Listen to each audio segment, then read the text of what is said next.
O Céu e o Inferno, Justiça Divina segundo o Espiritismo, de Allan Kardec, que é o pseudônimo do professor Hipólito Leon Denis Arrivaio. Nós estamos fazendo um estudo da editora FEB. Exame comparado das doutrinas sobre as passagens da vida corporal à vida espiritual, sobre as penalidades e recompensas futuras, sobre os anjos e demônios, sobre as penas, etc., seguido de numerosos exemplos acerca da situação real da alma durante e depois da morte, por Allan Kardec.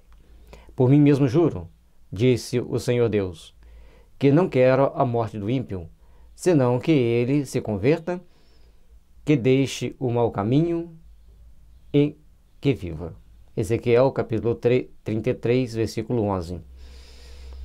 Ezequiel mostra-nos que ninguém vai morrer depois da morte.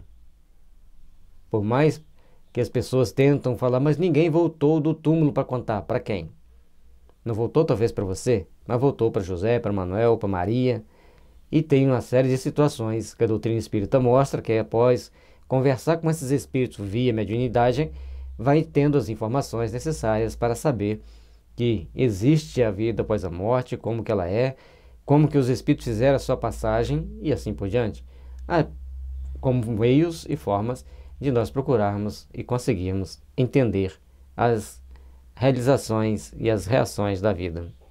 Aqui nós temos todas as obras da codificação, são 5 livros básicos, mais o que é o Espiritismo, e tem também obras póstumas, que aqui nesses slides não está.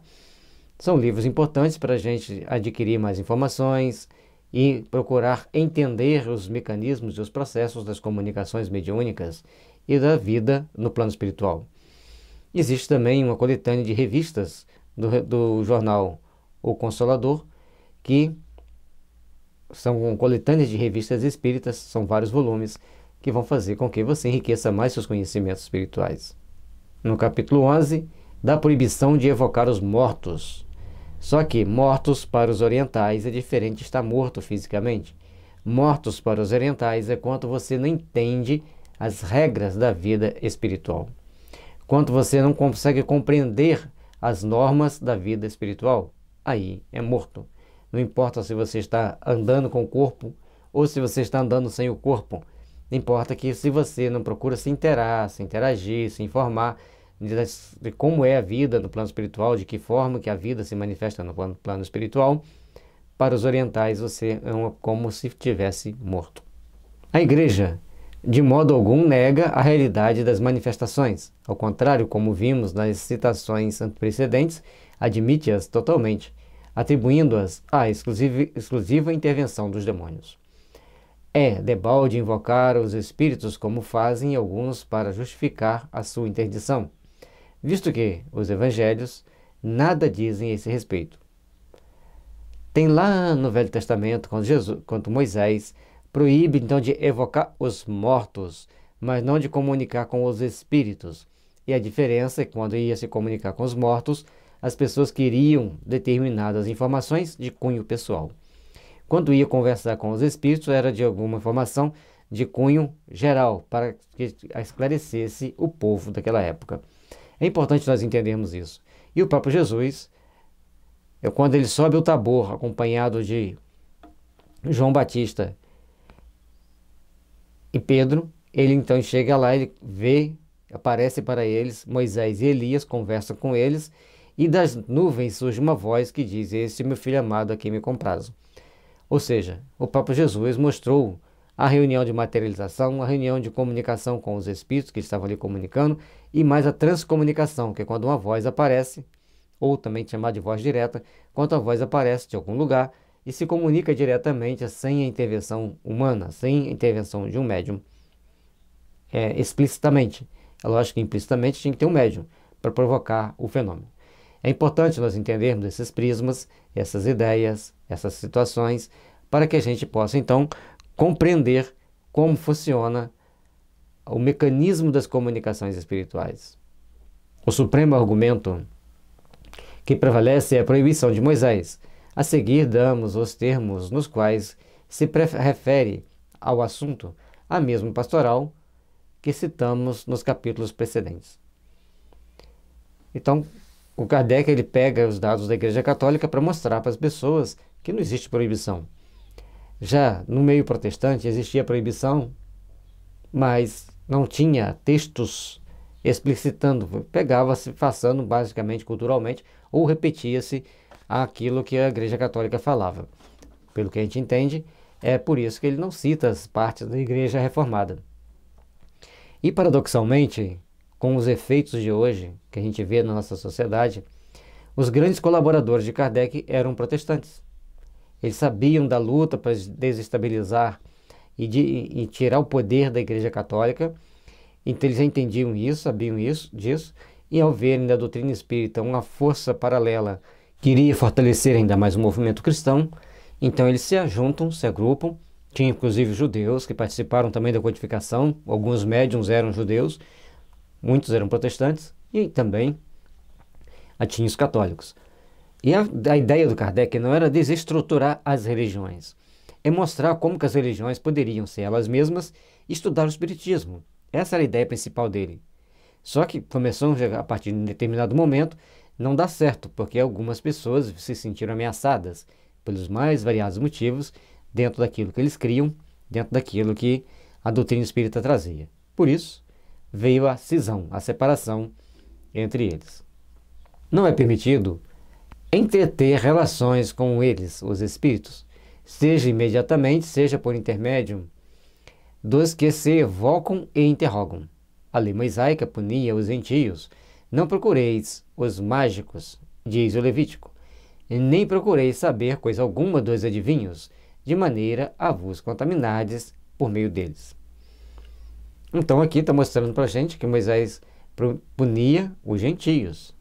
E também que as pessoas não deveriam procurar saber de adivinhos e nem conversar com aqueles que eles traziam lá de alguma maneira alguma informação para revelar futuro, revelar outras características, que aí sim era proibido. Então vamos ver. Morra de morte o homem ou mulher em quem houver espírito pitônico, de Piton, pitonisa, sejam apedrejados, sobre eles recaia o seu sangue. Então Moisés às vezes era muito radical. Nos 10 mandamentos ela não matareis, mas aqui está dizendo que tinha que matar, que tinha que ser apedrejado as pessoas que ousavam comunicar com os espíritos. Logicamente que isso é uma visão muito fragmentária de um evangelho que é pautado no amor, na liderança do amor, na liderança da misericórdia e da paz. Quem pensa diferente disso, logicamente está meio fora do tom que deveria estar. O Deuteronômio diz: nunca exista entre vós quem consulte adivinhos, quem observe sonhos e agouros, quem use de malefícios, sortilégios, encantamentos, ou consultem os que têm espírito pitônico, excedam as práticas de adivinhação, interrogando os mortos. O Senhor abomina todas essas coisas e destruirá a vossa entrada às nações que cometeis tais crimes. Veja bem, nós precisamos entender aqui que já tem alguns dados que fogem àquilo que nós fazemos. Nós comunicamos com os espíritos quando eles vêm se comunicar conosco. E quando evocamos algum, não é para fazer adivinhação, é para trazer informação e instrução. E lá no Livro dos Médiuns, os espíritos dizem que a função deles é ajudarmos-nos a nos melhorarmos moralmente. Então, primeiro aqui, não consulte adivinhos. Então, nós não fazemos adivinhações. Nós trabalhamos para esclarecer espíritos. E também sonhos e agouros são situações delicadas de se tentar entender, porque cada sonho tem um significado para aquela pessoa, e não no geral. E Jung, como grande estudioso dos sonhos, ele estabeleceu alguns padrões de interpretação de sonhos que alguns psicólogos junguianos seguem até hoje, mas não é prática espírita, é prática de alguns psicólogos. Quem use malefícios, sortilégios, encantamentos, ou consultem os espíritos, os que têm o espírito pitônico. Excedam a prática de adivinhação, interrogando os mortos. Nós não temos a prática da adivinhação. Não procuramos quem tem espírito pitônico. Os espíritos vêm se comunicar. Às vezes eles fazem alguma revelação do futuro, podem fazer, mas nós vamos ouvi-la com serenidade, com equilíbrio, sem criar problemas, sem fazer alardes, sem sair falando para todo mundo que tal espírito falou isso e aquilo. O sortilégio, encantamentos, malefícios são situações de pessoas que procuram fazer atos. Eu te ofereço isso para me dar aquilo. Isso a gente não faz, isso não tem no meio espírita. Ah, mas tem espírita que faz. O problema é dele, ele não é um espírita verdadeiro, não é um espírita que está procurando fazer a sua reforma íntima. Porque quem está preocupado muito mais em ajudar as pessoas a se melhorarem, ajudar as pessoas a se perdoarem, a se amarem, do que tomar certas atitudes incompatíveis. E assim, nós temos que refletir sempre nos ensinamentos do Evangelho para nós não ficarmos pensando nele mecanicamente, e sim pensar nele de forma transcendente para que a gente possa entender novas realidades, novas posturas que a vida nos oferece, que a vida traz para nós. É útil, para melhor compreensão do verdadeiro sentido das palavras de Moisés, reproduzir por completo o texto, um tanto abreviado na situação antecedente. Ei-lo. Então vamos ver o que Moisés traz para nós. E o próprio Moisés era médium. O próprio Moisés fazia sortilégios, fazia maldições, cometia uma série de atitudes que a gente pode ver sobre as pragas do Egito.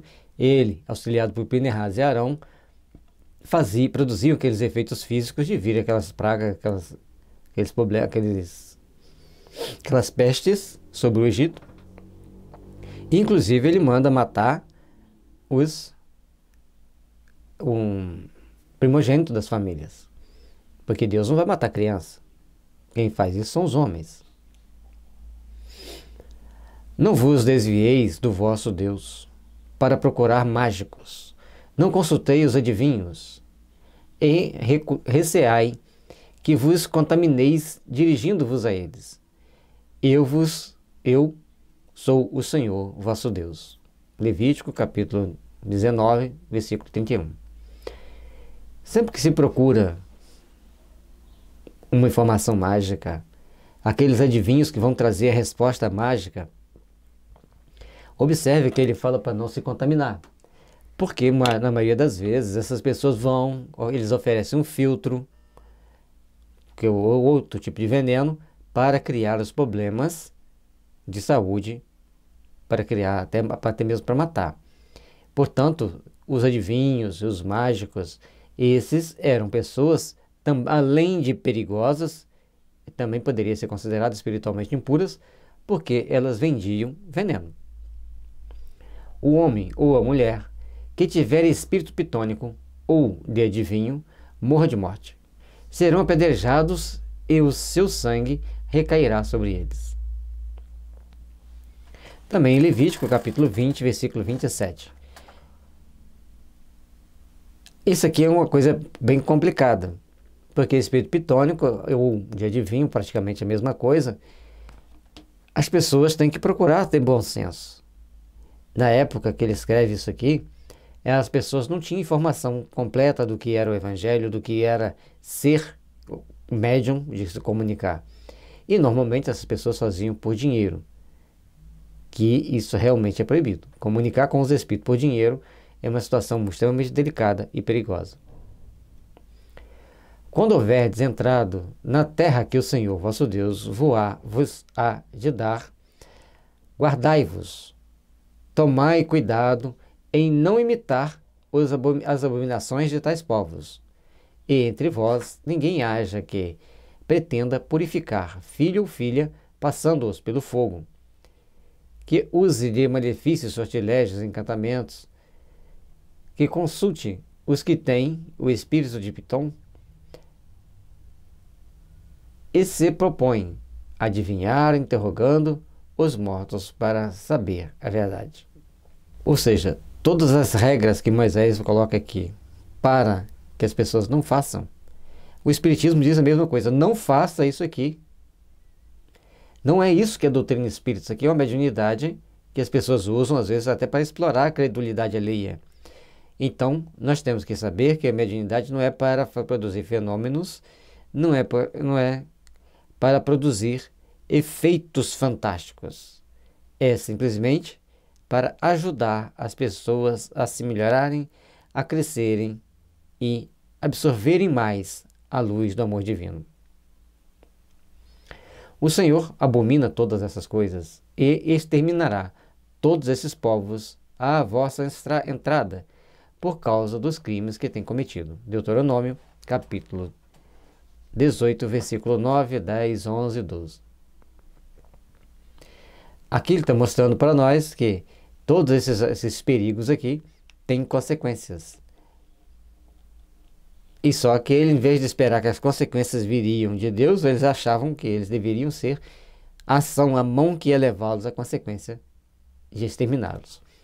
Ou seja, a mediunidade, desde épocas imemoriais, ela é perseguida, ela é mal vista. As pessoas tentam colocar a mediunidade como alguma coisa assombrosa, sobrenatural, perigosa, porque não querem entender a sublimidade da comunicação dos espíritos à luz do Evangelho, à luz do entendimento superior.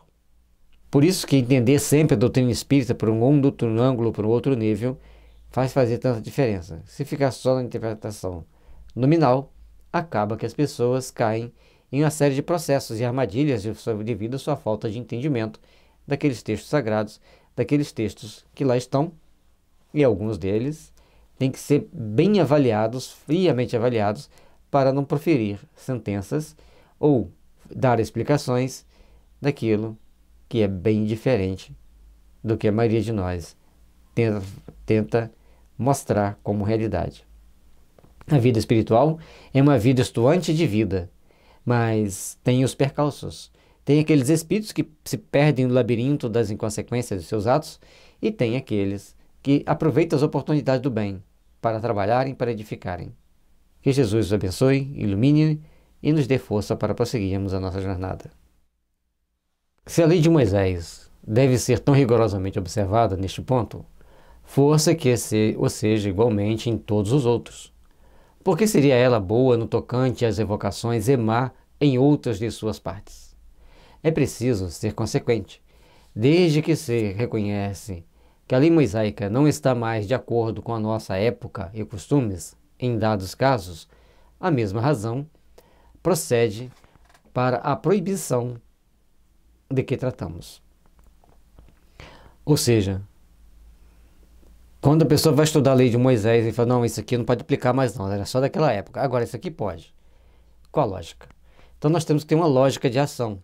Em Kardec, que era muito perspicaz, logicamente um espírito muito bem preparado para aquela situação, ele vai fazendo as avaliações e Kardec então traz para nós aquilo que é compatível com o que Jesus ensina e aquilo que não é compatível com o que Jesus ensina. Isso é importante para nós. O que for compatível com Jesus, sigamos. Aquilo que não for compatível com Jesus, deixemos. Demais, é preciso estender os motivos que justificam essa proibição, o que hoje se anulam completamente. Hoje, o legislador hebreu queria que o seu povo abandonasse todos os costumes adquiridos no Egito, onde as evocações estavam em uso e facilitavam abusos, como se infere destas palavras de Isaías. Ou seja, os egípcios faziam todas as evocações, conversavam com os espíritos, usavam os médiuns para conversar com os espíritos, mas com abusos, criando situações que iriam gerar muito mais karma do que aliviar. Ou seja, a evocação dos espíritos para tirar deles proveito é, até o nosso modo de entender hoje, não é uma coisa muito lícita. Porque vai evocar aquele espírito, vai falar assim, acha para mim onde tem um tesouro? Então vamos ver o que diz Isaías. O espírito do Egito se aniquilará de si mesmo, e eu precipitarei seu conselho. Eles consultarão os seus ídolos, seus adivinhos, seus pitons e seus mágicos. Ou seja, o Egito, segundo as palavras de Isaías, ia se aniquilando com o tempo devido à comunicação desequilibrada, desproporcionada com os mortos ou com os espíritos. Todos têm que ter a comunicação, que puderem ter comunicação, para instrução ou do espírito que precisa ser esclarecido ou dos médiuns que precisam entender determinadas regras de vida. Os israelitas não deviam contratar alianças com as nações estrangeiras, e sabido era que naquelas nações que iam combater encontrariam as mesmas práticas. Moisés devia, pois, por política, inspirar os hebreus aversão a todos os costumes que pudessem ter semelhança e pontos de contato com o inimigo. E a religião sempre foi usada para manipular massas, como até hoje é. E naquela época era muito mais complicado, porque chegavam e começavam a falar: o Cristo está aqui, o Cristo está ali. E as pessoas acabavam acreditando e iam até lá e ficavam ouvindo aqueles oráculos, seja lá quem for que falasse. E às vezes os conselhos não eram tão bons. Por isso a proibição.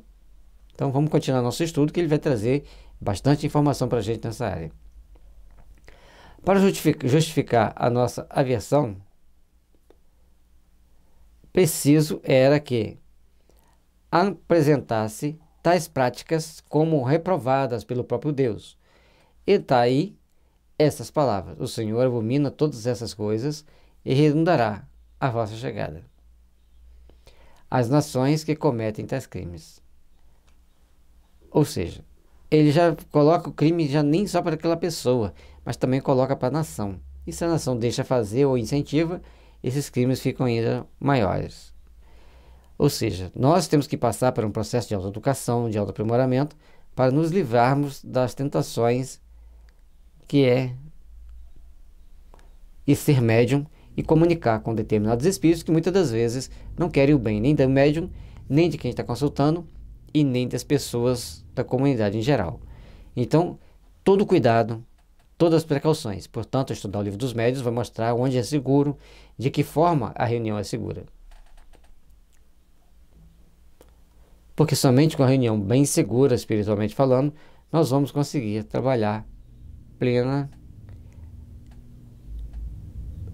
plenamente em consciência da nossa responsabilidade com o Cristo, com a nossa responsabilidade com as luzes. A proibição de Moisés era assaz justa, porque a evocação dos mortos não se originava de sentimentos de respeito, afeição ou piedade para com eles, sendo antes um recurso para adivinhações, tal como nos augúrios e presságios explorados pelo charlatanismo e pela superstição. Essas práticas, ao que parece, também eram objeto de negócio em Moisés, que por mais que fizesse, não conseguiu desentranhá-las dos costumes populares. Ou seja, mesmo que ele tentasse, mesmo que ele agindo com todo rigor, ele não conseguiu. Sempre aquela pessoa vai lá quietinho, escondido e faz. O outro vai lá e faz. Porque o médium existe de todos os tempos.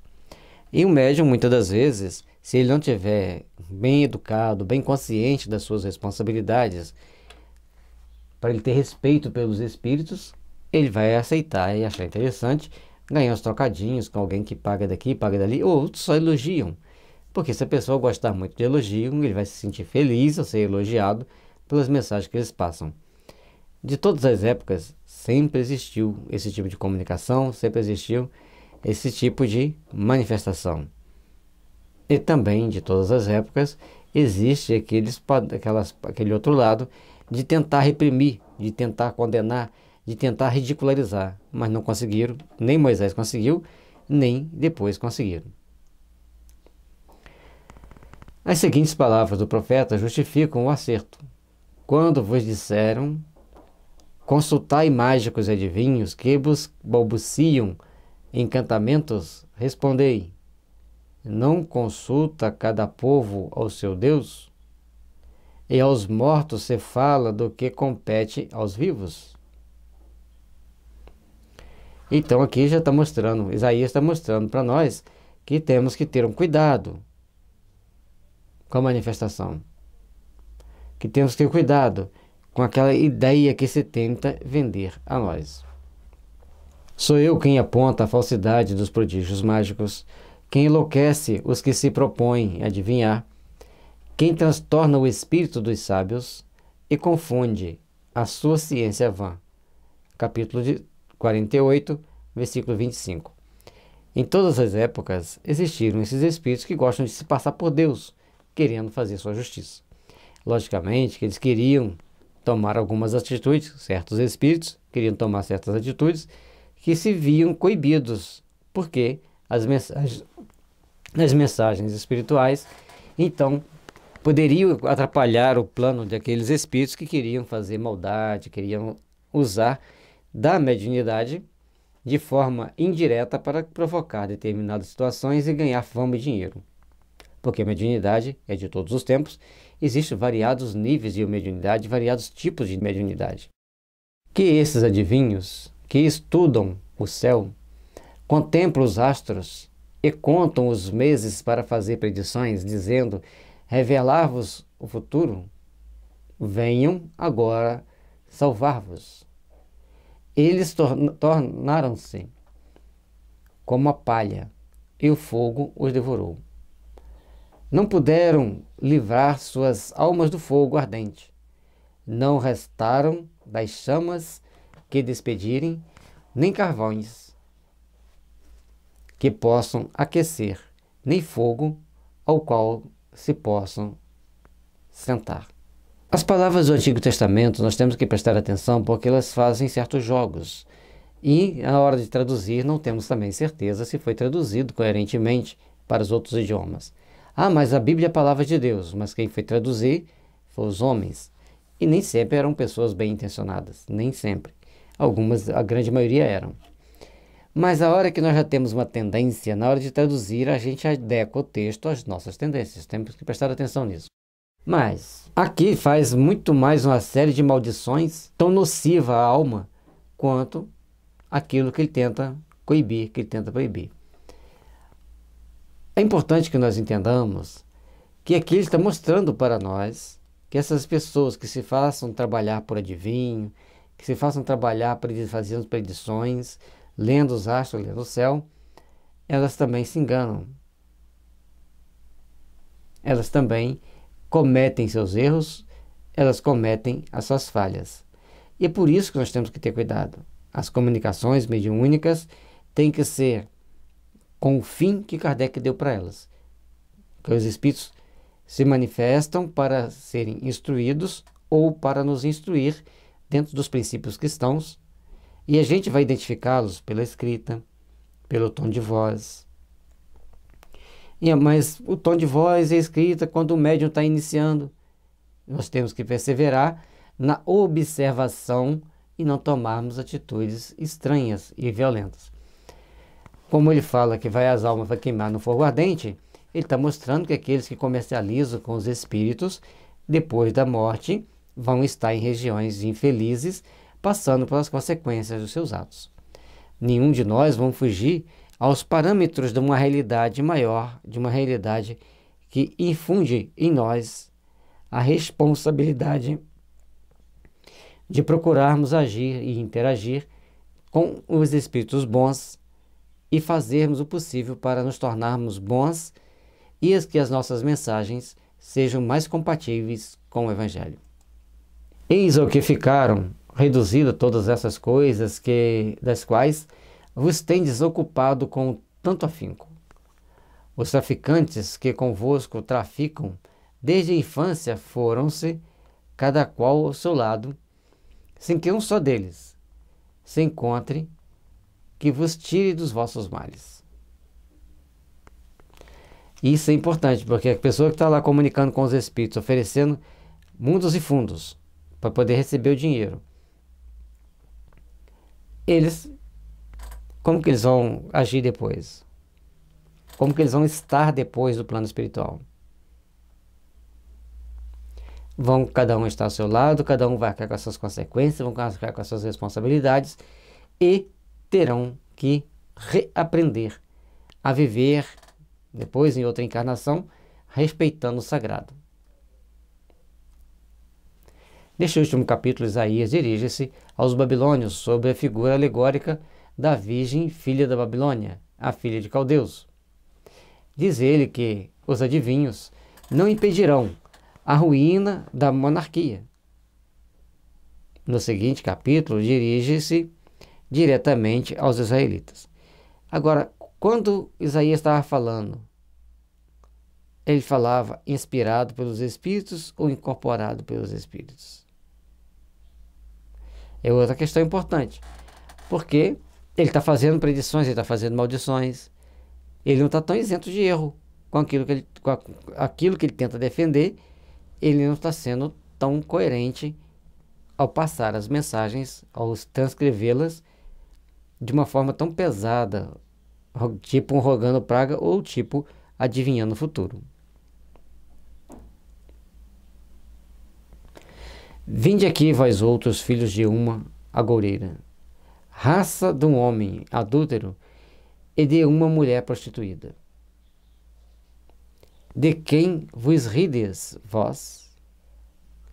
Contra quem abristes a boca e mostrastes ferinas línguas? Não sois vós, filhos perversos da bastarda raça? Vós que procurais conforto em vossos deuses, abaixo de todas as frontes, sacrificando-lhes os tenros filhinhos nas torrentes sobre os rochedos sombraceiros. E ali vinha um outro aspecto que ele tinha que proibir. É quando se começava a fazer exigência de sangue, sacrifício de pessoas, de animais. Ou seja, todas essas ações que envolvia sangue, que envolvia uma magia diferente daquela que era uma comunicação limpa, logicamente, seria condenado, seria mostrado para eles que aquele não é um caminho coerente, que aquele não é um caminho compatível, e mostrava também aquele lado sombrio do mundo espiritual para que as pessoas tivessem medo daquela situação, medo daquela realidade. Depositastes vossa confiança nas pedras da torrente, espalhastes e bebestes licores em sua honra. Ofereceste sacrifícios. Depois disso, como não se acender a minha indignação? Capítulo 57, versículo 3, 4, 5 e 6. As pessoas que chegam oferecendo bebidas a isso ou aquilo, ele fala nas pedras da torrente, já não está numa condição muito tranquila, muito boa. Já está também sob a influência de espírito também não muito bom, porque se ele está espalhando os licores, ele está bebendo. E se ele está bebendo os licores, ele está sob a ação de espíritos não tão bons, dentro do conceito puramente espírita.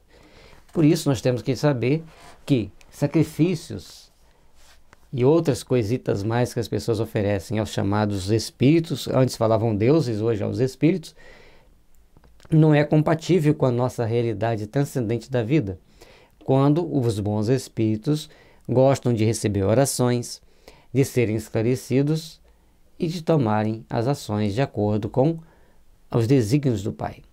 Mas os espíritos levianos e maus, esses agem de qualquer maneira, tomam qualquer tipo de atitude e nem se preocupam com as consequências dos atos deles.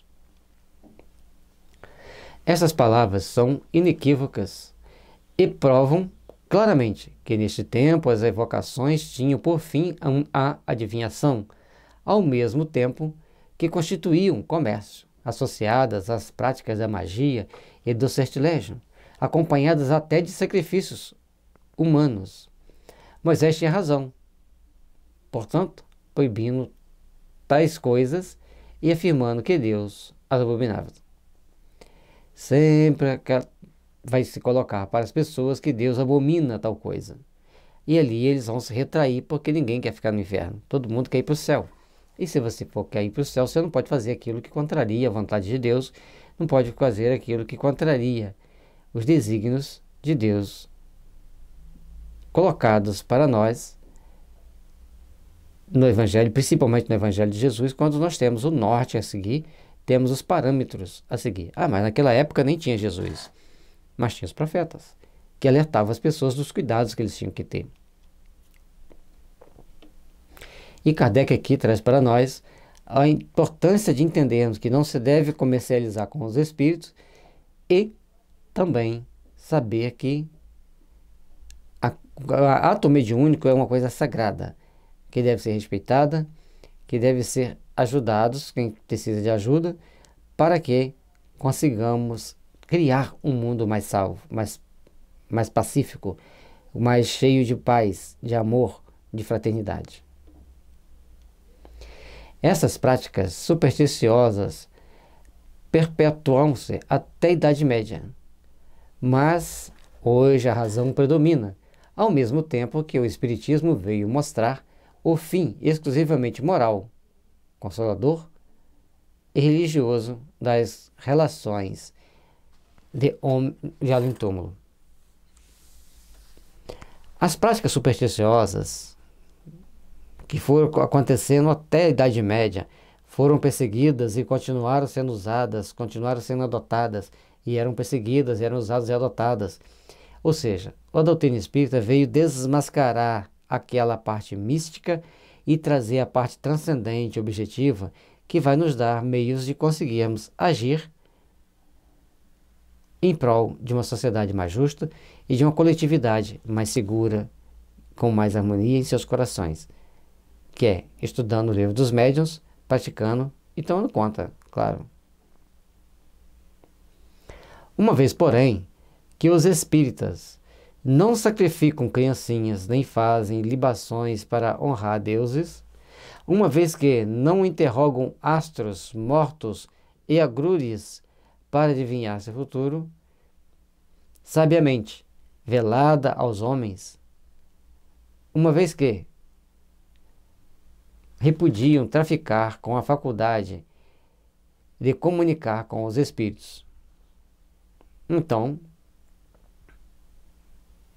a doutrina espírita está totalmente condizente com Moisés, porque nós não podemos traficar, não podemos fazer sacrifícios e devemos agir com respeito com os espíritos também agir com respeito para conosco, porque se eles são bons, eles já vão ter respeito, se eles já são superiores, vão ter mais respeito ainda.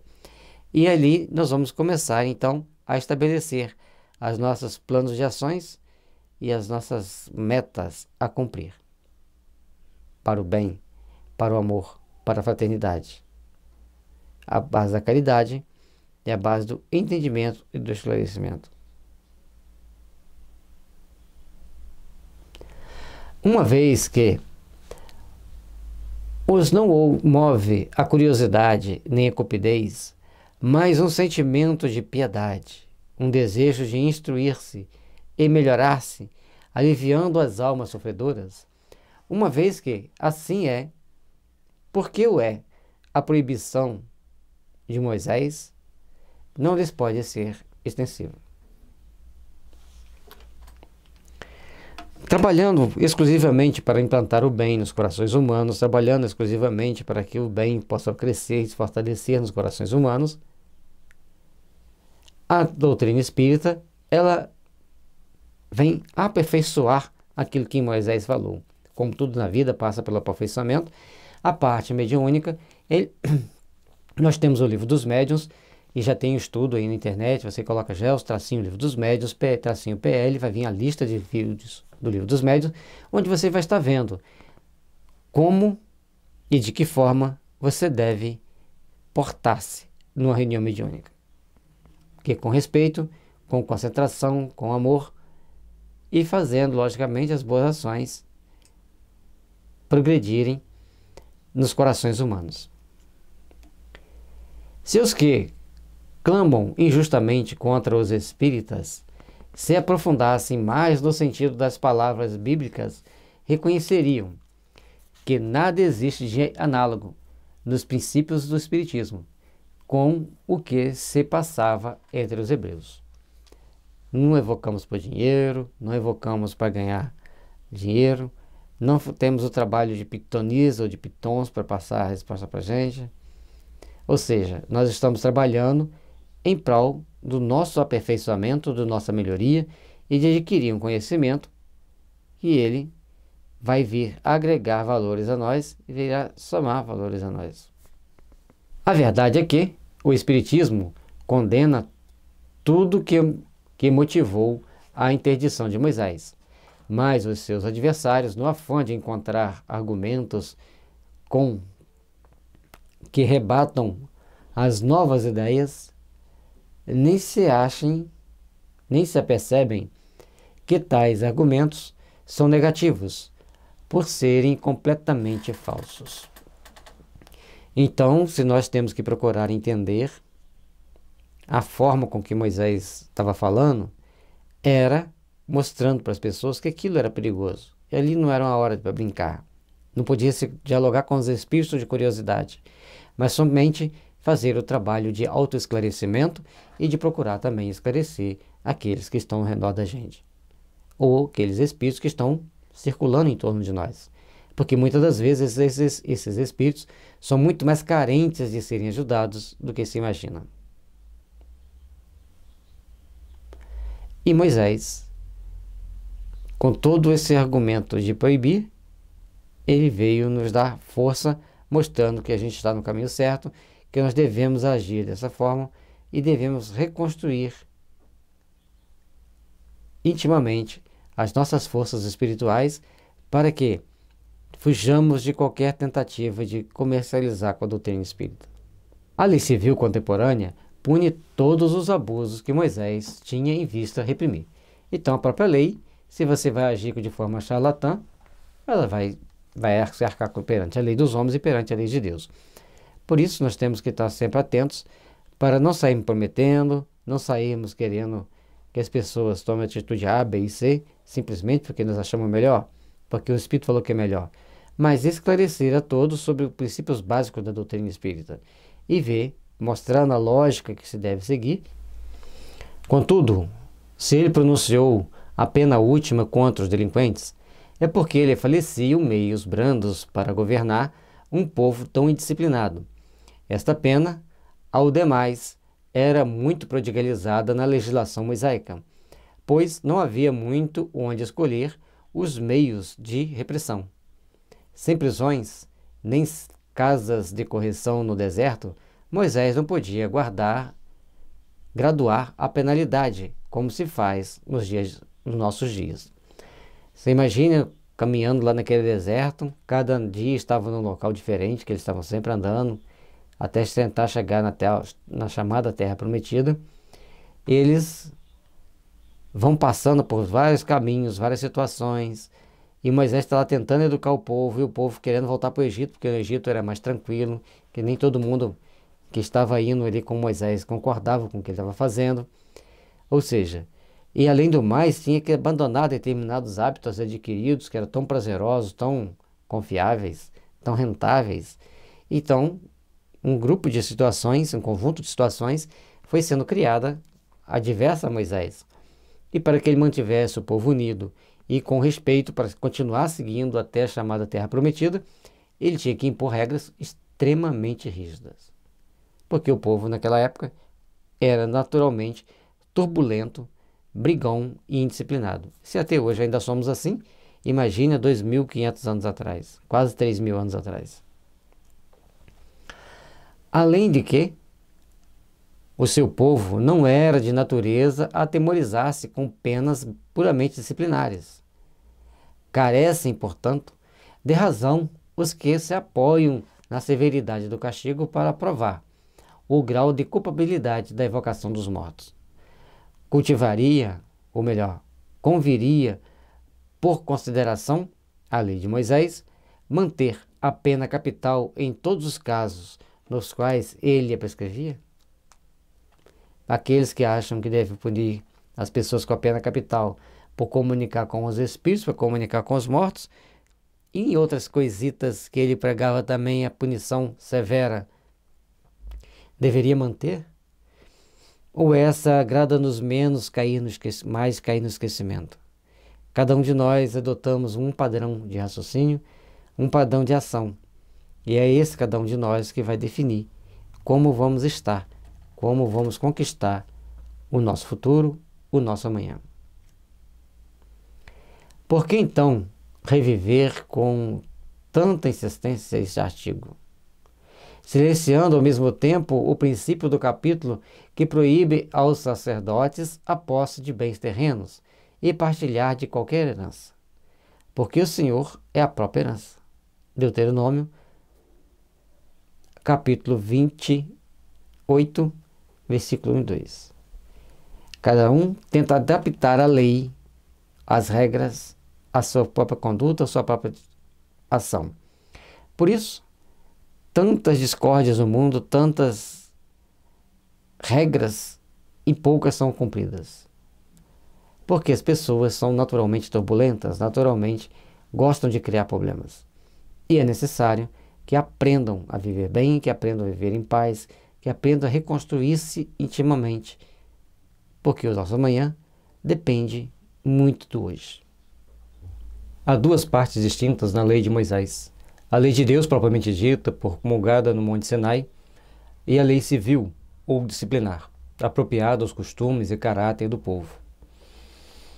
Uma dessas leis é invariável, ao passo que a outra se modifica com o tempo, e a ninguém ocorre que possamos ser governados pelos mesmos meios, porque eram os judeus no deserto, e tampouco que os capitulares de Carlos Magno se moldem à França do século XIX. Ou seja, todas as épocas, todos os povos têm um padrão de governo, têm um padrão de orientação do povo por parte dos seus governantes. Isso nós temos que procurar entender que em cada época vai ter essa orientação, em cada época vai ter um meio de gerenciar o povo. E na lei de Moisés, a lei mosaica, temos a lei divina, propriamente dita, promulgada no Monte Sinai, que ela é uma lei praticamente universal, e tem a lei que ele usou para abrandar os costumes da época, para disciplinar o povo. E ali, logicamente, que ele tinha que usar regras e leis adequadas àquela situação, àquele momento. Passado o tempo, nós então conseguimos entender que as coisas tinham que ser modificadas, que as coisas tinham que ser reavaliadas e reestruturadas segundo aquilo que nós precisamos estabelecer como padrão para a nossa conduta, ou para nos orientar às nossas condutas. Quem pensaria hoje, por exemplo, em reviver este artigo da lei mosaica? Se um boi escornar um homem ou mulher, que disso morram, seja o boi apedrejado e ninguém coma da sua carne, mas o dono do boi será julgado inocente. Êxodo capítulo 21, versículo 28 e seguintes. Ou seja, aqui ele está mostrando que os bois que não são muito domáveis, não são muito amigáveis, não é bem visto dentro de uma comunidade. Porque existe boi que é manso, você vai lá, bota a mão nele, e existe boi que não gosta nem que o ser humano se aproxime dele. Então, os donos teriam sua responsabilidade. Mas a responsabilidade, ele seria inocente perante a lei, mas o boi deveria ser dizimado, apedrada, e ninguém comer daquela carne.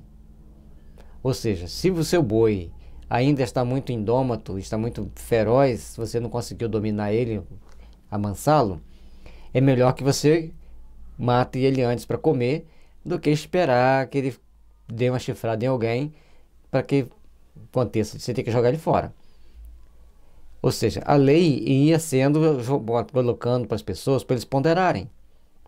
Se até hoje é difícil convivermos em condomínio, imagine naquela época como que as pessoas agiam para viver dentro de uma sociedade. Este artigo, que nos parece tão absurdo, não tinha, no entanto, outro objetivo que o de punir o boi e inocentar o dono, equivalendo simplesmente à confiscação do animal, causa do acidente, para obrigar o proprietário a maior vigilância. É o que a gente explicou antes, antecipamos o que estava escrito aqui. Então, o dono tinha que ter os devidos cuidados. Hoje, se você tiver um pitbull e ele agredir e atacar alguém, você também será responsabilizado criminalmente. E o pitbull não. Às vezes, dependendo da situação, aconselha-se sacrificar o animal. E como nós brasileiros não comemos carne de animal, ele é descartado. Isso em alguns casos, né? A perda do boi era a punição que devia ser bem sensível para um povo de pastores, a ponto de dispensar outra qualquer. Entretanto, essa perda ninguém aproveitava, por ser proibido comer a carne. Outros artigos prescrevem o caso em que o proprietário é responsável. Ou seja, ele tinha que criar leis, ele tinha que criar regras, que estabelecer limites. E ele foi fazendo isso, ele fazia isso muito bem, que ele era um grande legislador. Tudo tinha a sua razão de ser na legislação de Moisés, uma vez que tudo ela prevê em seus mínimos detalhes, mas a forma, bem como o fundo, adaptavam-se às circunstâncias ocasionais. Se Moisés voltasse em nossos dias para legislar sobre uma nação civilizada, de certo, não lhe daria um código igual ao dos hebreus. É importante nós entendermos que cada época tem o seu motivo de ser. Moisés, naquele momento, naquela época, naquela situação, ele tinha que adotar aquele código de leis, aquelas regras, aquelas normas. Hoje, como ele diz aqui, se ele reencarnar entre nós, provavelmente não agiria daquela forma, não tomaria aquelas atitudes ou aquelas regras. Isso é importante que nós entendamos, porque cada momento, em cada época, tem os seus fatores preponderantes que devem ser seguidos e outros que devem ser revistos e outros até mesmo revogados. E assim, com as bênçãos de Jesus, nós vamos aprendendo a decifrar um pouco mais o Velho Testamento, principalmente as leis mosaicas, para melhor convivermos com a nossa atualidade, com as regras atuais. A essa objeção opõe a afirmativa de que todas as leis de Moisés foram ditadas em nome de Deus, assim como as do Sinai, mas julgando-as todas de fonte divina, porque o Decálogo limitam os mandamentos. Qual a razão de ser da diferença? Pois não é certo que, se todas as leis emanam de Deus, devem todas ser igualmente obrigatórias. E por que não conservam a circuncisão à qual Jesus se submeteu e não aboliu? De todas as leis de Moisés que o povo hebreu passava, a quem adotou seguir o cristianismo segundo o Velho Testamento judaico como base, usa-se de umas e abdica-se de outras. Logicamente, se colocasse a circuncisão para fazer valer até hoje, muitos abandonariam o cristianismo. Portanto, as pessoas vão se adequando e vão colocando as regras segundo seus próprios interesses. Essa é a parte mais delicada, é a parte mais perigosa, porque nós não temos que adequar as pessoas ao nosso interesse, nós temos que adequar as regras àquilo que Jesus quis passar para nós, aquilo que Ele trouxe verdadeiramente para nós. Esquecem que, para dar autoridade às suas leis, todos os legisladores antigos lhes atribuíram uma origem divina. Pois bem, Moisés, mais do que nenhum outro, tinha necessidade desse recurso, atento ao caráter de seu povo, e se, a despeito disso, ele tivesse dificuldade em se fazer obedecer, que não sucederia se as leis fossem promulgadas em seu próprio nome. De novo, aquele adendo expert de Kardec. Ele via a situação, ele conhecia a situação. E aí, para quem já leu o livro Faraó Amenefitar, lá tem que conta a história de Moisés segundo o ponto de vista do Rochester, que era o faraó na época. E o Rochester mostra-nos o grande sumo sacerdote Amenófis IV, sendo uma das encarnações de Kardec.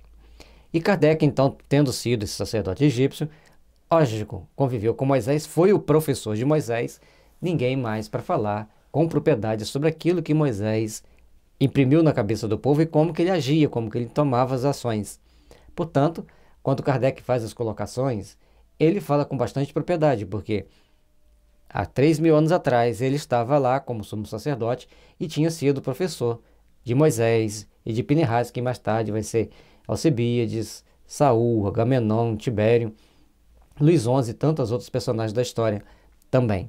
E assim como outros que lá estavam, passando por etapas também condizentes com seus processos evolutivos, a gente lembra do Pinehas porque ele cita ele em várias situações, que é o mesmo Tutmés III. Ou seja, são grupos de espíritos bastante apegados a determinados conceitos de vida e que vão se arrastando por aí até que um dia se despertem para Deus, verdadeiramente. Portanto, Moisés, conhecedor da índole do povo, ele tinha que fazer um certo medo, tinha que impor uma certa regra e colocar para eles um poder divino intercedendo para criar as leis. Lembrando também que Moisés era um poderoso médium de efeitos físicos e de domínio sobre os elementais. Se ele praguejasse, se ele fizesse evocações das forças da natureza, aquilo acontecia. Não veio Jesus modificar a lei mosaica, fazendo da sua lei o código dos cristãos? Quando Jesus vem, ele estabelece o padrão. Muitas ele revoga e algumas textualmente, outras exemplificando tecnicamente, como a parte mediúnica que ele conversa com Moisés e Elias no Monte Tabor. Mostrando, olha, tanto Moisés quanto Elias que criticaram arduamente a conversação com os espíritos, aqui estão eles conversando comigo em espírito. Eles em espírito, Jesus em carne e osso junto com 2 apóstolos. Portanto, Jesus veio revogando tudo aquilo que era para ser revogado. É só prestarmos atenção para podermos entender. Não disse ele: vós sabeis o que foi dito aos antigos, tal e tal coisa, e eu vos digo tal outra coisa? Amai vossos inimigos e amai vossos amigos e aborrecerais vossos inimigos. Eu, porém, vos digo: amai vossos amigos, amai vossos inimigos e bendizeis os que vos maldizem. Ou seja, ele amplia. Jesus mostra que nós não temos que ter mágoa, ter raiva de ninguém. Nós temos que cultivar o amor, cultivar a paz, cultivar os bons sentimentos.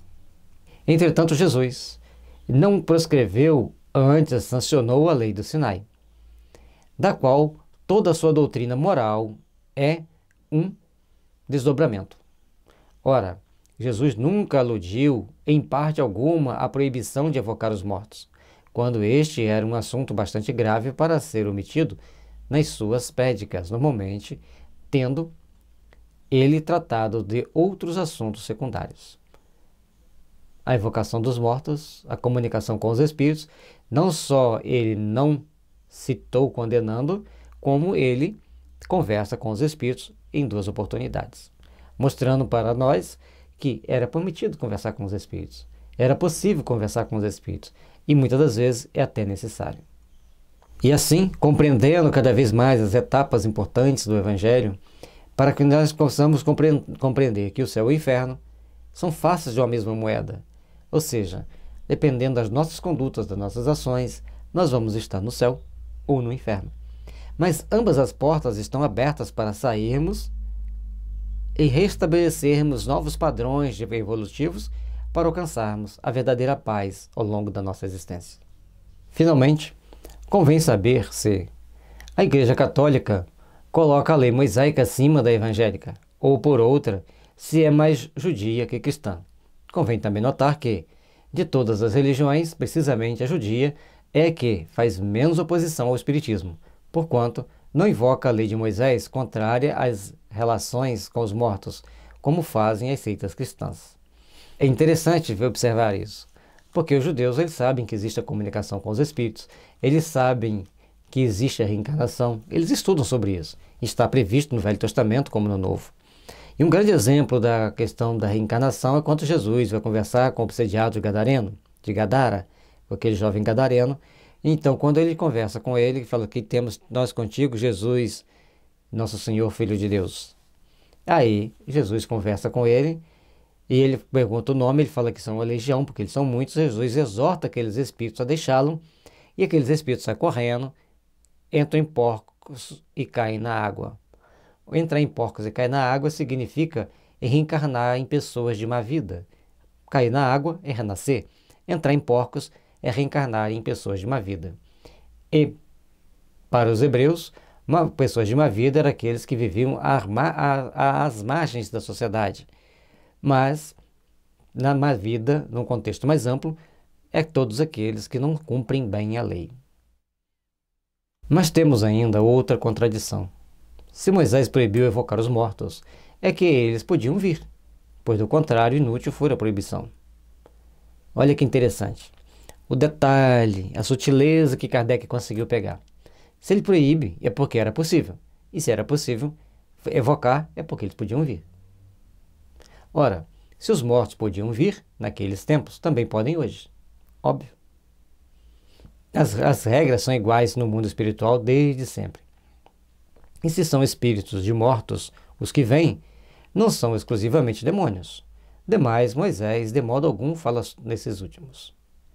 Ele fala em espíritos de mortos, não fala em demônios. Até porque, como sacerdote egípcio, que ele era um sacerdote egípcio, ele estudou nas escolas egípcias, ele foi criado como um príncipe egípcio, portanto, ele teve as mesmas educações que todos os sumos sacerdotes tiveram, que todos os príncipes egípcios tiveram. Ele sabia, melhor do que ninguém, que existia comunicação com os espíritos, porque os sacerdotes faziam isso, mas faziam com consciência, relativamente, com consciência de responsabilidade. Eles estudavam para fazer aquilo ali. Eles tinham uma noção de como era feito. Então ele não ia falar em demônio. Em momento algum ele fala em demônio. Ele não promete ninguém ir para o inferno. Ele simplesmente mostra às pessoas que eles deveriam tomar consciência das suas responsabilidades, ou é duplo, portanto, o motivo pelo qual não se pode aceitar, logicamente, a autoridade de Moisés na espécie, a saber, primeiro, porque a sua lei não rege o cristianismo, e segundo, porque é imprópria aos costumes de nossa época. Mas suponhamos que essa lei tenha plenitude da autoridade por alguns outorgada, e ainda assim, ela não poderá, como vimos, aplicar-se ao Espiritismo. Porque tudo aquilo que foi visto antes, que os espíritos se manifestam, que os espíritos vêm, às vezes, de uma forma grosseira, que os espíritos vêm, às vezes, de uma forma a nos instruir. Nós não vamos lá falar assim, quais os números da Mega Sena? Como que eu faço para fazer um bom negócio? Isso não é função do espiritismo cristão. Se tem espírita que faz isso, está errado. A função do espiritismo é nos educar para que a gente seja melhor, para que a gente tome melhores atitudes, melhores ações e consigamos, então, a desenvolver os bons sentimentos ao longo da nossa existência, desenvolver os bons sentimentos ao longo da nossa vida. Sabendo desenvolver esses bons sentimentos, nós vamos começar a nos educar e, com isso, vamos saber receber esses espíritos para orientá-los, para educá-los, para dar-lhes um novo caminho, um novo norte a ser seguido. Por isso que é tão importante nós procurarmos levar a cada um de nós os melhores sentimentos, desenvolver os melhores sentimentos para levarmos a esses espíritos que vêm ter conosco, uns para serem ajudados, outros para nos ajudar.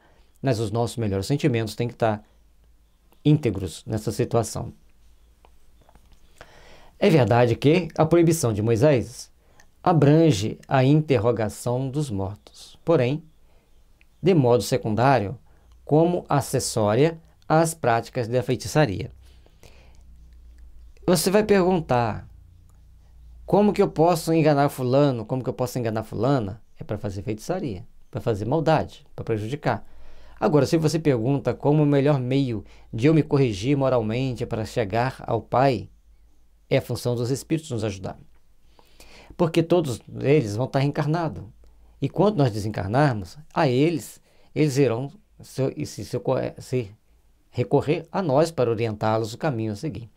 E se eles nos orientam bem como que devemos agir, como devemos seguir, eles vão reencarnar e já receber essas bênçãos para serem impulsionados às realizações maiores.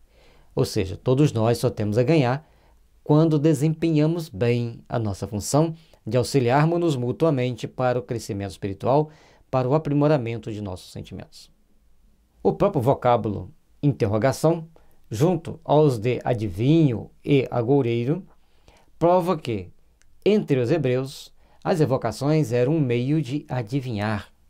Entretanto, os espíritas só evocam mortos para receber sábios conselhos e obter alívio em favor dos que sofrem, nunca para conseguir revelações ilícitas.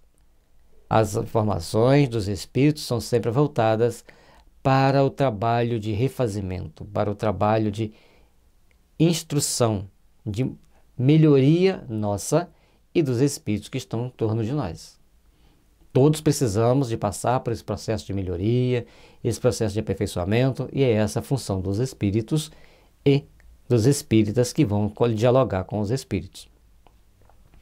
Certo se os hebreus usassem das comunicações como fazem os espíritas, longe de as proibir, Moisés acoroçoá-las ia, porque o seu povo só teria a lucrar. Mas, como as pessoas têm sempre as suas tendências, e se hoje ainda temos pessoas que querem comercializar com os espíritos, vender mensagens, vender dicas, ainda tem quem compra, é porque ainda estamos muito mais lá entre os hebreus, entre os egípcios, do que aqui entre os verdadeiros espíritas brasileiros. Portanto, nós vamos procurar. Logicamente, nós estamos falando do espiritismo kardecista. Existem outras linhas do espiritistas que acham que podem comercializar com os espíritos. Responsabilidade deles. Nós falamos para os espíritas kardecistas, os espíritas cristãos. E cada um, mas é importante entender que o espiritismo é codificado por Allan Kardec. Nós temos que seguir os princípios estabelecidos por Allan Kardec. Quando sai desses princípios, nós temos então que começar a repensar as nossas atitudes, as nossas ações, para podermos caminhar com mais segurança, com mais responsabilidade, com mais qualidade de vida para nós, principalmente vida espiritual. E assim, refletindo sobre cada ensinamento de Kardec, sobre cada postura que devemos ter, nós vamos fazendo-nos melhores espíritas, melhores seres humanos, para convivermos melhor dentro da nossa sociedade. Trabalhemos, pois, meus irmãos, unidos nos bons sentimentos, para que as forças do bem estejam sempre encontrando em nós meios de propagar e de difundir ainda mais o bem. Que Jesus nos abençoe e nos ilumine.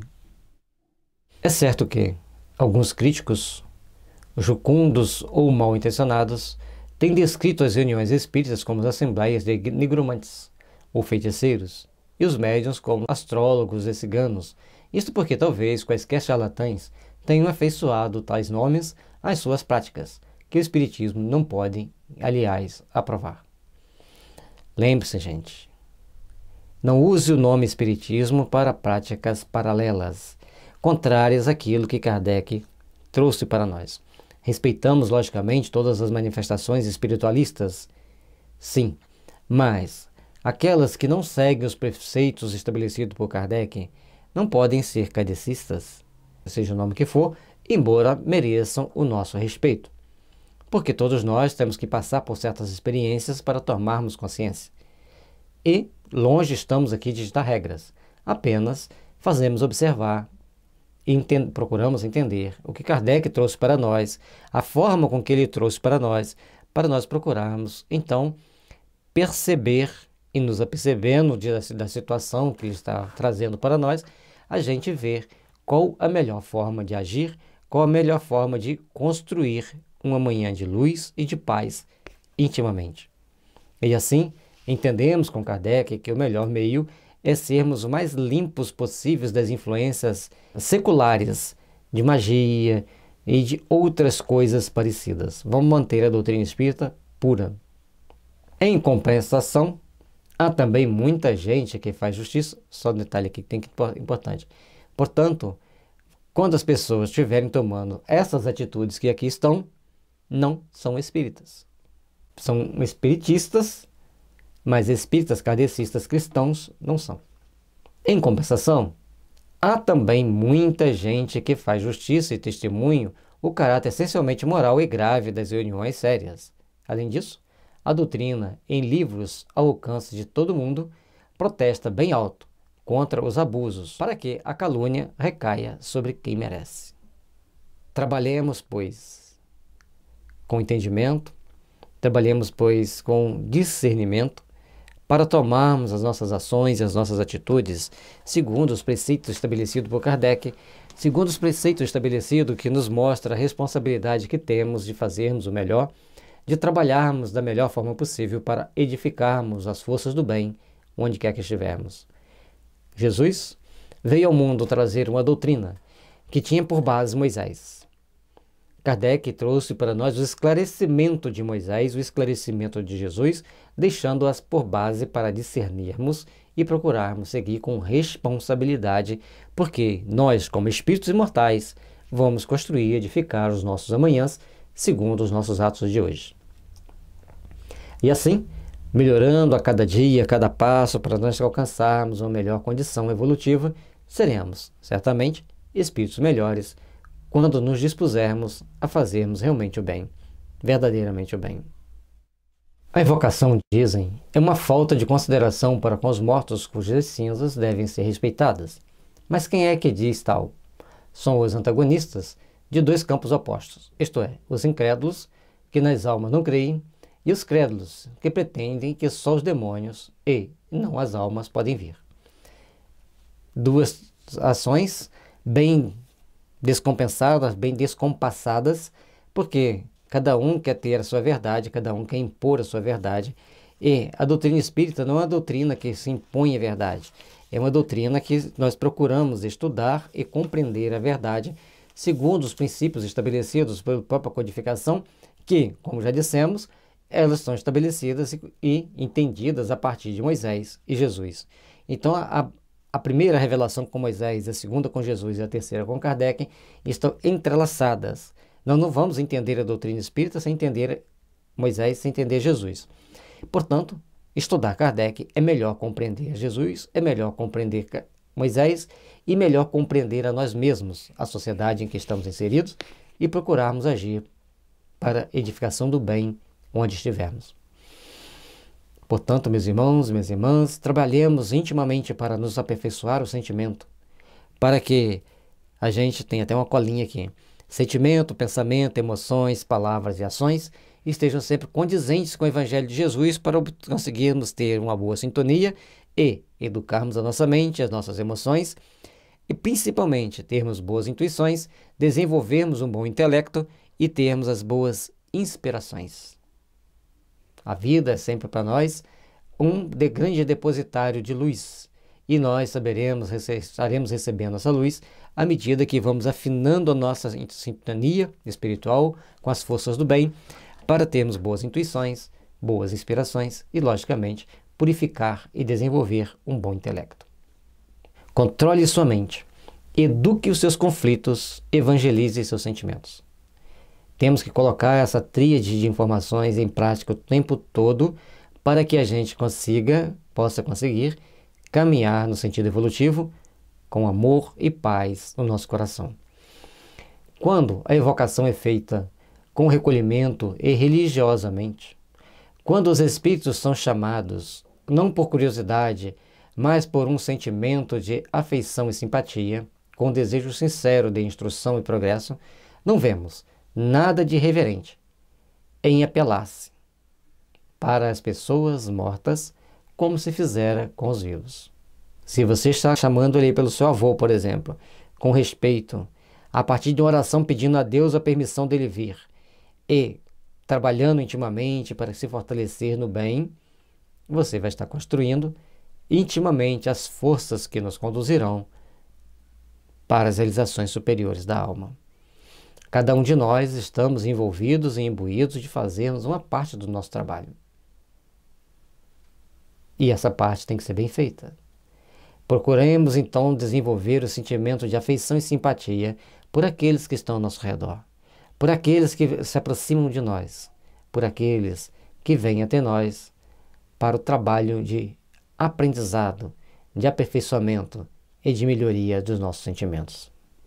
Há, contudo, uma outra resposta peremptória a essa objeção, e é que os espíritos se apresentam espontaneamente, sem constrangimento, muitas vezes mesmo sem que sejam chamados.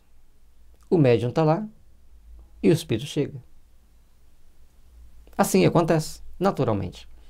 Portanto, não vamos querer achar que temos que impor a regra daqui, daquele jeito, de outro jeito, porque tudo acontece naturalmente, tudo acontece da forma melhor possível para estabelecer em nós e com os espíritos aquela sintonia propícia para as boas comunicações, para as boas mensagens. Sejamos sempre atentos para captarmos as melhores mensagens. Eles também dão testemunho da satisfação que experimentam por comunicar-se com os homens e queixam-se às vezes do esquecimento em que os deixam. Se os espíritos se perturbassem ou se agastassem com os nossos chamados, certo o diriam, e não retornariam. Porém, nessas evocações livres, como são, se manifestam é porque lhes convém. A parte mais importante, você não vai forçar o espírito a vir. Quando a gente faz a magia, faz assim, que aí tem que vir. Lembre-se, toda evocação é um comando que você dá para que alguém venha. Ele só vai vir se você tiver mais ascensão moral do que ele. Mas lembre-se, lá no livro dos médiuns, quando uma pessoa foi treinar a mediunidade, resolveu evocar um espírito mau para treinar mais facilmente. E realmente ele começou a escrever maravilhosamente. Bem, quando ele tentou convencer o espírito de deixar, o espírito não quis deixar. Agora você já é meu. E isso é importante que nós entendamos. Então nós não vamos evocar os espíritos do mal, nós vamos evocar os espíritos bons.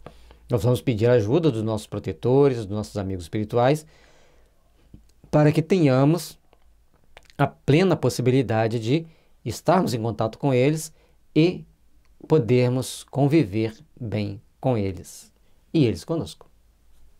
E assim, aprimorando-nos a cada dia, aperfeiçoando mais nossos sentimentos, entendendo que a doutrina espírita nos esclarece a importância do respeito na comunicação com os dois planos, entre os dois planos da vida, o respeito na comunicação com os espíritos, vamos nos fazer melhores, vamos nos fazer pessoas mais conscientes das nossas responsabilidades.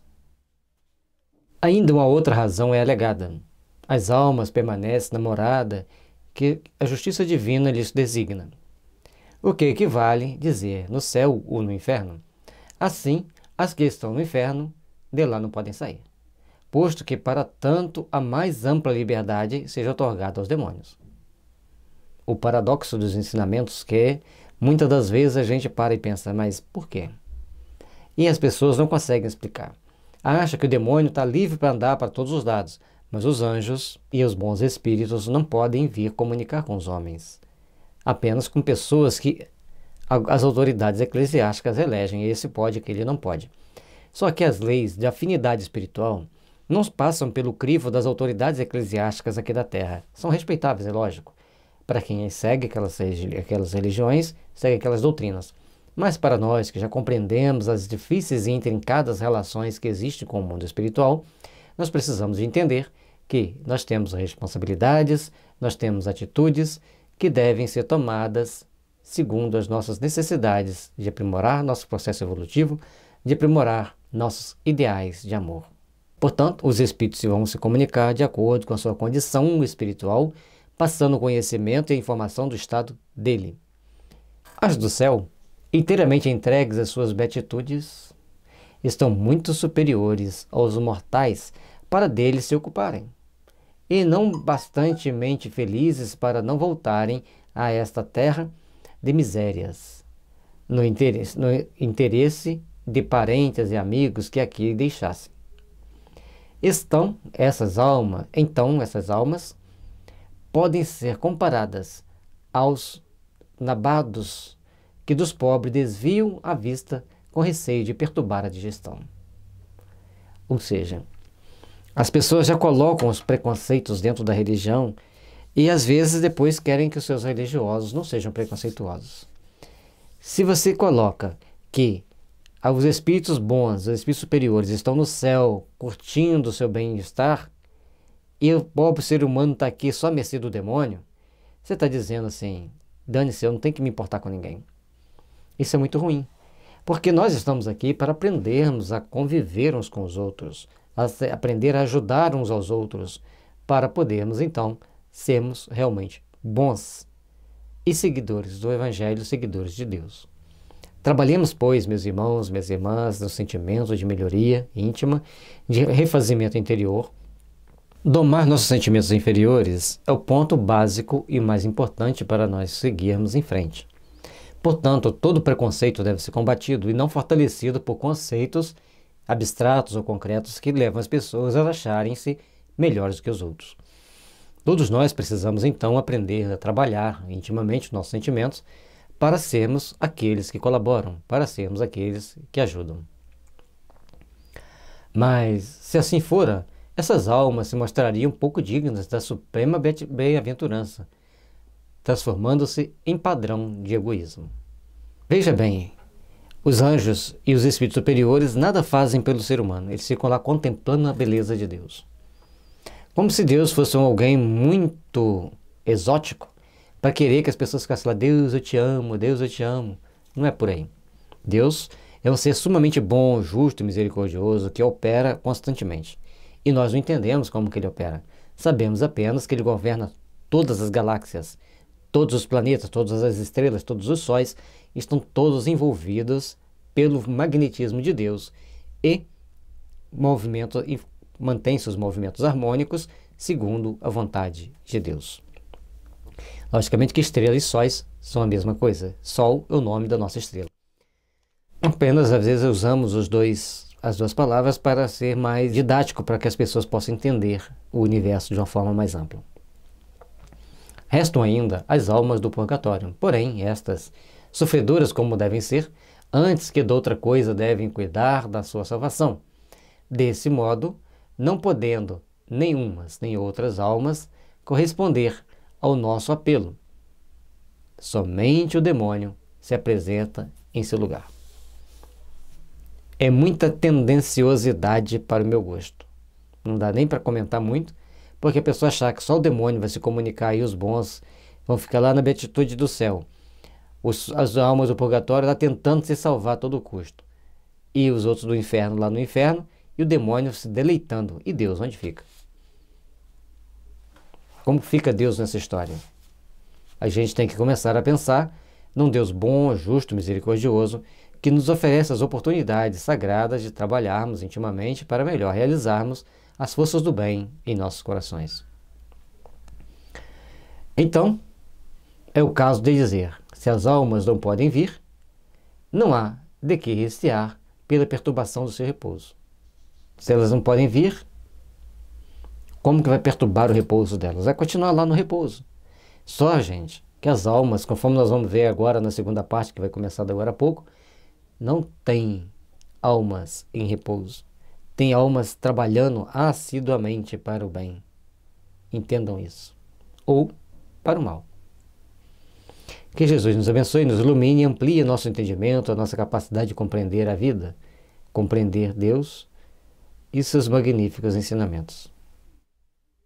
Mas aqui reponta uma outra dificuldade.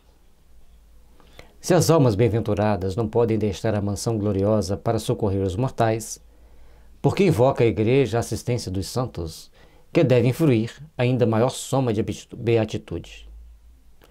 Por que aconselha invocá-los em caso de moléstias, de aflição e de flagelos? Quando a gente cria separações entre os demônios, os anjos e os homens, e as almas dos mortais que já partiram para o mundo espiritual, sem nenhuma conexão entre elas, fica muito difícil explicar, fica muito difícil entender, fica muito difícil aceitar quando se tem uma mente questionadora. Portanto, nós temos que ver que existe um encadeamento no processo evolutivo em que os maus, também chamados de demônios, vão passando por processo de depuração após, tanto no plano espiritual quanto a partir de reencarnações seguidas, para que eles possam um dia desfrutarem da condição do anjo. E o anjo, ou o santo, todos aqueles que já passaram por uma sequência de processo evolutivo, aprimorando-se a cada etapa, e chegou na condição evolutiva de ter alguns privilégios conquistados meritoriamente pelo trabalho assíduo no bem.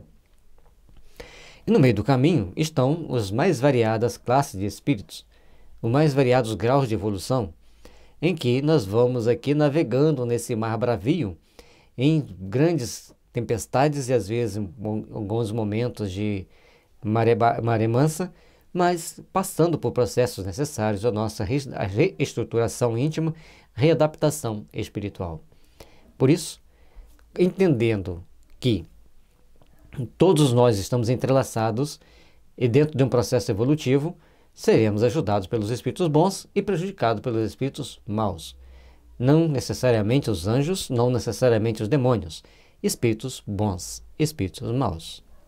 Por que razão, e segundo essa mesma igreja, os santos e a própria Virgem Maria aparecem aos homens e fazem milagres? Estes deixam o céu para baixar a terra. Entretanto, os que estão menos elevados não o podem fazer. Por que será? Tais privilégios é de mente que quer ter privilégio. Tais privilégios idealizados é por mentes que acham que podem ter certos privilégios. Quando nós compreendemos que todos nós estamos aqui para um processo de evolução, de aperfeiçoamento, de melhoria, tudo se encadeia, tudo se encaminha naturalmente dentro do processo evolutivo de cada um de nós. Vamos fazer bem nossa parte, vamos trabalhar bem nossos sentimentos, vamos trabalhar bem nossos ideais de amor, para que os nossos amanhãs sejam sempre preservados, sempre alimentados pelas forças do bem. E, trabalhando assim pelas forças do bem, nós vamos estar construindo o bem em torno de nós. Que os sépticos neguem a manifestação das almas, visto que nelas não acreditam. Mas o que se torna estranhável é ver encarniçar-se contra os meios de provar a sua existência, esforçando-se por demonstrar a impossibilidade desses meios naqueles mesmos cujas crenças repousam na existência e no futuro das almas. É estranho, mas a mente humana é muito estranha. Ela elege um fator que lhe parece mais agradável no primeiro momento, e aquele fator torna-se a verdade absoluta, assim como pode ser uma pessoa. E tudo que for contrário àquilo ali, ela rechaça. Assim é a nossa mente. E a gente pode observar isso até mesmo entre os animais. Eles têm aqueles que convivem bem. Eu tenho uma amiga que ela tem 25 cachorros. Mas nem todos se combinam. Então ela chega com um, coloca num local, eles não aceitaram. Coloca no outro, não aceitou. Coloca no outro, eles aceitam. Existe, pelo que parece, uma interação magnética entre os animais que faz com que eles sejam aceitos por um grupo e repelidos por outros. Parece que existe. Assim também parece que existe entre os seres humanos, repete bem a palavra parece, que alguns se encaixam bem dentro de um grupo, bem dentro daquele meio, e outros não. É importante nós entendermos isso e começarmos a pesquisar se existe ou não, para que a gente possa entender melhor. Mas uma das questões do Livro dos Espíritos, Kardec fala que existe um magnetismo que liga as almas humanas que nós ainda estamos longe de compreender. Bom, se querem que as pessoas acreditem nas almas, por que ficam tão enfurecidos para atacar quem mostra que as almas existem?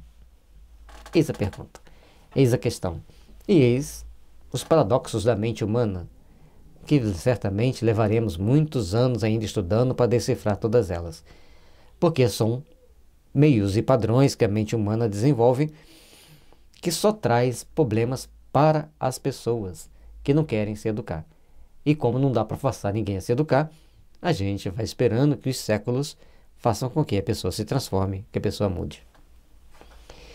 Parece que seria mais natural acolherem como benefício da providência os meios de confundir os sépticos com palavras irrecusáveis, pois que são os negadores da própria religião. Os que têm interesse na existência da alma deploram constantemente a avalanche de incredulidade que invade, dizimando o rebanho de fiéis. Aí que vem situações mais delicadas, né? Aqueles que não acreditam nas almas, não faz diferença se é desse jeito ou se é daquele, se evoca ou se não evoca, ele não acredita. E mesmo ele vendo um espírito se manifestar, ele vai criar 1001 explicações, ele não acredita. Mas aquele que já sabe que existem as almas, já sabe que existem os padrões espiritualizantes da vida, esses, então, deveriam pensar melhor nas suas ações, Porque, como diz o Kardec, eles veem seu rebanho sendo esvaziado, sugado para outras religiões ou para outras seitas e até mesmo criando situações constrangedoras e perigosas para essas pessoas. Os céticos negam, não adianta tentar provar, é perda de tempo. Ele pode até chegar com o tempo a desenvolver uma melhor crença, um melhor entendimento, mas deixa-o por conta do tempo. Plante a semente e deixe que ela germine no tempo próprio. Agora, o mais complicado é tentarmos entender as pessoas que, mesmo acreditando nas almas e vendo seus fiéis ficando cada vez mais incrédulos, porque seus ensinamentos não comportam mais em suas mentes, não comportam mais em suas cabeças, e aí trazem à tona uma situação delicada de perder os seus fiéis e preferem perdê-los do que renovar os seus conhecimentos, renovar a sua forma de pensar. Entretanto, quando se lhes apresenta o meio mais poderoso de combatê-la, recusam-no com tanta ou mais obstinação que os próprios incrédulos. Ou seja, os líderes religiosos que se arvoram a ir contra a doutrina espírita, mesmo que se leve até eles com ardor, com emoção, para que eles venham para o rebanho, é mais fácil os incrédulos aceitarem do que essas pessoas que querem contestar a doutrina espírita simplesmente porque querem. E eles vêm perdendo o controle do seu rebanho e ainda continuam assim. Depois, quanto às provas, avultam de modo a não deixar dúvida, eis que procuram como recurso de supremo argumento a interdição do assunto, buscando para justificá-lo um artigo da lei mosaica, do qual ninguém cogita, emprestando-lhe a força, um sentido e aplicações inexistentes. Aí, para nós que já entendemos hoje a influência espiritual, a influência mediúnica, cada um de nós somos médiuns de grupos de espíritos que a gente nem percebe que estamos sendo médiuns deles. Nessa hora fica bem claro que tipo de espírito essa pessoa está se associando. Não são espíritos bons, não são espíritos que querem a melhoria dos outros, são espíritos que querem vivenciar e curtir, como dizem, momentos de prazer, de alegria, onde quer que eles estejam, sem os compromissos necessários para o refazimento íntimo, para o aprimoramento de suas almas. E tão felizes se julgam com a descoberta que não percebem que esse artigo é ainda uma justificativa da doutrina espírita. Conforme nós vimos, os vários artigos, ou melhor, versículos da Bíblia que eles usam para combater a doutrina espírita, Kardec provou que, mais do que nunca, eles nos ensinam a ser espírita. Mais do que nunca, aqueles versículos que são tidos por Moisés e Isaías proibindo a comunicação espírita, mostram-nos que eles estão mostrando como devemos nós procedermos diante dos fatos mediúnicos, diante das situações mediúnicas. E assim, nós vamos nos aperfeiçoando, nós vamos melhorando, à medida que vamos estudando o Evangelho do Cristo e ampliando os conceitos, segundo a misericórdia, segundo a possibilidade de caminharmos em paz com Jesus. Todas as razões alegadas para condenar as relações com os espíritos não resistem a um exame sério. Pelo ardor com que se combate nesse sentido, é fácil deduzir o grande interesse ligado ao assunto. Daí a insistência em vendo esta cruzada de todos os cultos contra as manifestações, dir-se-ia que elas se atemorizam. Por que se atemorizar com alguma coisa que confirma a sua crença? Por que se atemorizar com alguma coisa que vem fortalecer o seu modo de crer, o seu modo de acreditar? Por que se atemorizar com situações que poderiam te levar a entender melhor a vida? Por que nós não procuramos entender o sentido da vida de uma forma mais ampla, mostrando para nós que a existência espiritual é o prosseguimento dessa vida aqui? Olha que maravilha! Por que a gente não quer aceitar isso? Porque algumas pessoas acham que tem que combater assiduamente, arduamente a doutrina espírita. Porque ela apregoa que todos os trabalhos religiosos devem ser gratuitos. Do ponto de vista espírita, nós espíritas não podemos receber pelo que fazemos, cobrar pelo que fazemos. Porque o que nós fazemos é uma obra divina e vem de Deus a permissão para fazermos. E assim nós devemos fazer sempre da melhor forma possível, trabalhando intimamente para que nossos corações estejam as mais puras e sagradas essências para irradiarmos para aqueles que venham até nós. E aí, a gratuidade das ações são extremamente importantes. O verdadeiro motivo poderia bem ser o receio de que os espíritos muito esclarecidos viessem instruir os homens sobre os pontos que se pretende obscurecer, dando-lhes conhecimento. Ao mesmo tempo, da certeza de um outro mundo, a par das verdadeiras condições para neles serem felizes ou desgraçados. A razão deve ser a mesma. Por quê? Se diz uma criança, não vá lá que há lobisomem. Quando a criança descobre que não tem lobisomem, ela vai. Mas alguns ficam tão atemorizados, tão transtornados de medo, que têm até convulsões.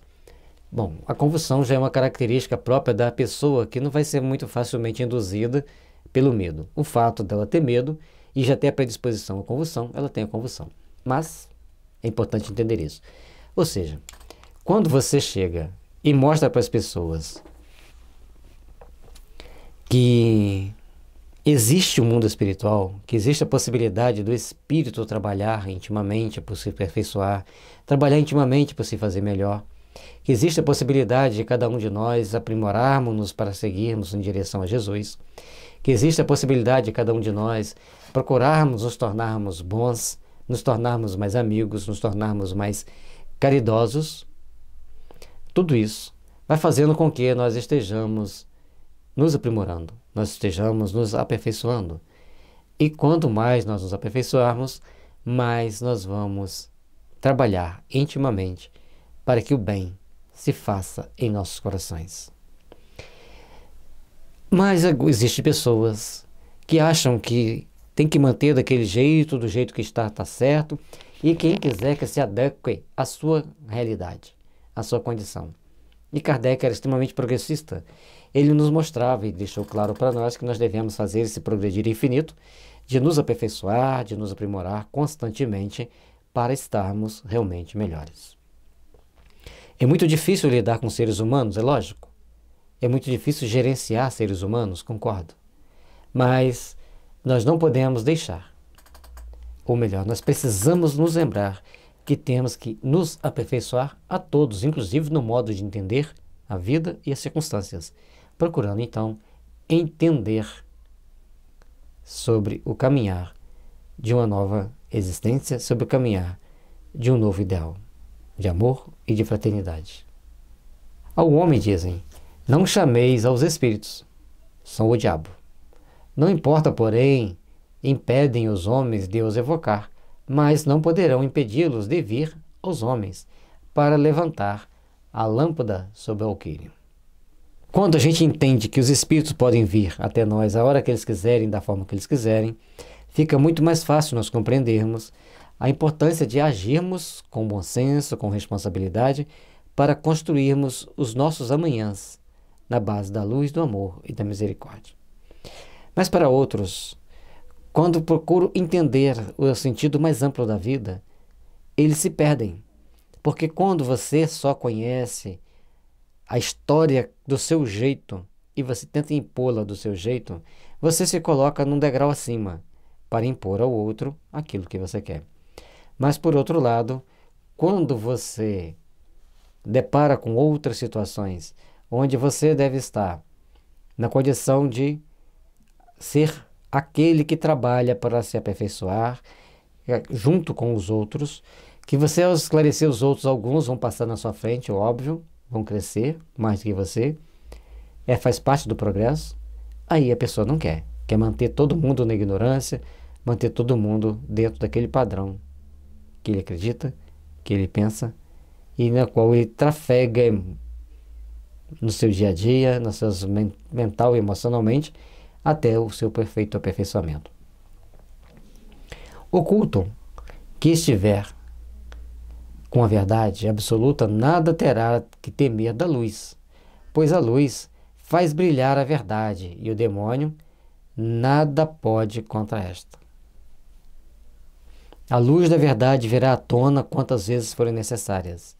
Por mais que se persigam a luz da verdade vai atrás da pessoa até trazê-la para a luz, trazê-la para o entendimento superior, trazê-la para um mundo onde reine verdadeiramente a paz, a fraternidade e a harmonia. E somente compreendendo bem a Jesus, somente compreendendo bem a Kardec, somente compreendendo bem as mensagens do Chico, nós vamos entender a importância da solidariedade, a importância de compartilhar, a importância de sermos bons, a importância de ajudarmos mutuamente, para que a semente do bem e do Evangelho esteja sempre brilhando em nossos corações, impulsionando-nos para os amanhãs de luz que vêm ao nosso alcance. Que Jesus nos abençoe e nos ilumine hoje e sempre. Repelir as comunicações de além-túmulo é repudiar o meio mais poderoso de instruir-se. Já pela iniciação nos conhecimentos da vida futura, já pelos exemplos que tais comunicações nos fornecem, a experiência nos ensina, além disso, o bem que podemos fazer, desviando do mal os espíritos imperfeitos, ajudando os que sofrem a desprenderem-se da matéria e se aperfeiçoarem, despertarem para Deus. A importância do espírito entender que ele é filho de Deus, que ele precisa caminhar para Deus. A importância do espírito compreender a essência dele, uma essência divina, e que ele deve procurar, então, aperfeiçoar-se cada vez mais na arte de se educar, de se aperfeiçoar, para melhorar-se e estar sempre apto ao trabalho de espiritualização própria e da humanidade. Aperfeiçoar. Todos nós estamos aqui para nos aperfeiçoar.